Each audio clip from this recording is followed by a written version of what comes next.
नमस्कार बंधुरा Jayashree time story नतून आरेकटी भिडियोते सबाइके स्वागत। आज निये एसेछि एकटा रेसिपि। आज बानाबो कातला माछेर रसा। तार जोन्नो एखाने नियेछि एकटु हलुद गुঁড়ো, एकटु धने गुঁড়ো, एकटु जिरे गुঁড়ো, लबण और काश्मीरी लंकार गुঁড়ো। चलुन प्रथमे एई मशलागुलोके आगे एकटा सब एकसंगे निये पेस्ट बानिये नेब।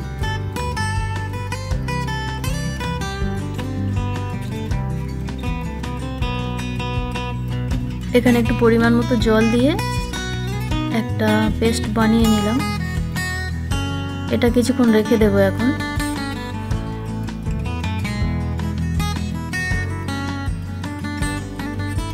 তারপরে চলুন এখানে কেটে নিয়েছি একটা মিডিয়াম সাইজের আলু আর নেব একটা মিডিয়াম সাইজের পেঁয়াজ। এটা অর্ধেকটা কেটে নেব, অর্ধেকটা কুচি কুচি করে কেটে নেব আর বাকি অর্ধেকটা গ্রেট করে নেব।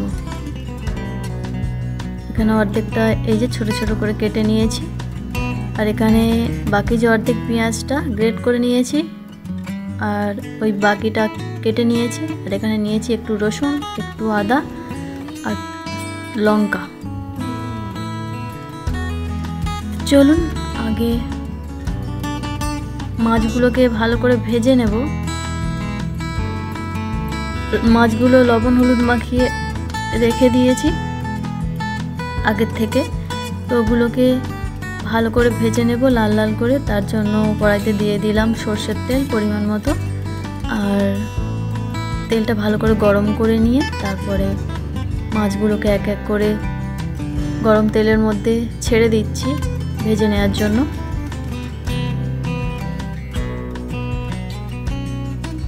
এক সাইড ভাজা হয়ে গেছে আর এক সাইড উল্টে দিয়ে ভালো করে বাকি যেটুকু বাকি আছে ওইটুকুও লাল লাল করে ভালো করে ভেজে নেব।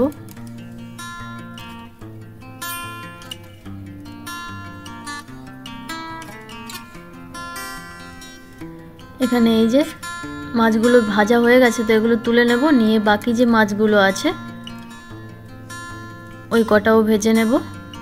এই পর্যায়ে একটা কথা বলি, এখন আমার এই ভিডিওটা যারা দেখছো, যারা আমার পুরনো বন্ধু, তারা অবশ্যই একটা লাইক করো আর মিষ্টি একটা কমেন্ট করে জানিও ভিডিওটি কেমন লাগছে।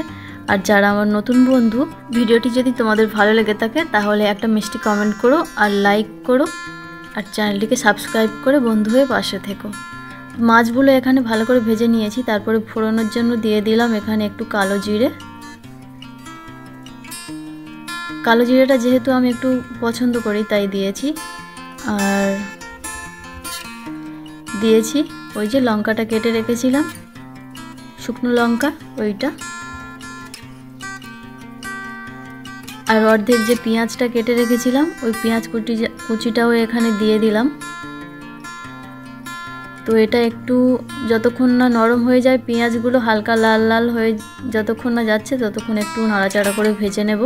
পেঁয়াজগুলো ভাজা ভাজা হয়ে গেছে, তো এবারে দিয়ে দেব বাকি যে পেঁয়াজটুকু আছে, মানে গ্রেট করা পেস্ট ওইটুকু, একটু রসুন আদা। এগুলোকে সব একসঙ্গে আবার ভালো করে একটু গরম তেলের মধ্যে নাড়াচাড়া করে ভেজে নেব কাঁচা গন্ধ যাওয়া পর্যন্ত। তো এখানে এগুলো একটু ভালো করে ভেজে নিয়েছি আর তারপরে দিয়ে দেব ওই যে মশলাগুলো একসঙ্গে পেস্ট বানিয়ে নিয়েছিলাম ওইটাই দিয়ে দিলাম। একটু জল দিয়ে ভালো করে ধুয়ে নিলাম, জলটুকুও দিয়ে দিলাম। তো এটাকে ভালো করে কষে নেব যতক্ষণ না তেল ছাড়তে শুরু করে, ততক্ষণ একটু নাড়াচাড়া করে মশলাটাকে ভালো করে কষে নেব। এই যে দেখুন তেল ছাড়তে শুরু করে দিয়েছে, বেশি সময় লাগেনি। আর একটু মশলাটাকে ভালো করে কষে নেব ভালো হয়ে, যতক্ষণ না তেল ছাড়তে শুরু করছে ততক্ষণ কষে নেব। তো এখানে দেখতে পাচ্ছেন আমার তরকারি মশলাটা ভালো করে কষে নেওয়া হয়ে গেছে। এবারে দিয়ে দেব ওই যে কেটে রাখা আলুগুলো। আলুটাকে মশলার সঙ্গে ভালো করে মিশিয়ে একটু নাড়াচাড়া করে ভালো করে ভেজে নেব।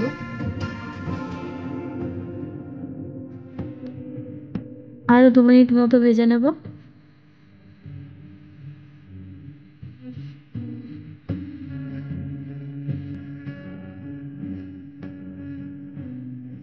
এখানে এই যে দেখতেই পাচ্ছেন ভালো তেল ছাড়তে শুরু করে দিয়েছে। এই পর্যায়ে দিয়ে দেব পরিমাণ মতো জল। আমি তরকারিটা একটু ঝোল ঝোল রাখবো, ওই জন্য দিয়েছি একটু বেশি মতো জল। তারপরে আলুটা সিদ্ধ হতেও একটু সময় লাগবে, ওই জন্য তো মশলাটা ভালো করে মিশিয়ে নিলাম জল দিয়ে। তারপরে এই যে ফুটতে শুরু করে দিয়েছে, ঢাকনা দিয়ে ঢেকে দিলাম। তরকারিটা হতে বেশ কিছুক্ষণ সময় লাগবে, আলুগুলো সিদ্ধ হতে। তারপরে দিয়ে দেব এই যে ভেজে রাখা মাছগুলো। আলুটা প্রায় কিছুটা সিদ্ধ হয়ে গেলে তারপরে এই মাছগুলো দেব। চলুন ঢাকনা খুলে দেখি কোন পর্যায়ে গিয়ে দাঁড়িয়েছে। এখানে দেখতেই পাচ্ছেন তেল ছাড়তে শুরু করে দিয়েছে তরকারিতে, আর আলুটা প্রায় সিদ্ধ হয়ে এসছে। আর তরকারির ঝোলের মধ্যে দেখতেই পাচ্ছেন তেল ছাড়তে শুরু করে দিয়েছে। এই পর্যায়ে দিয়ে দেব মাছগুলো।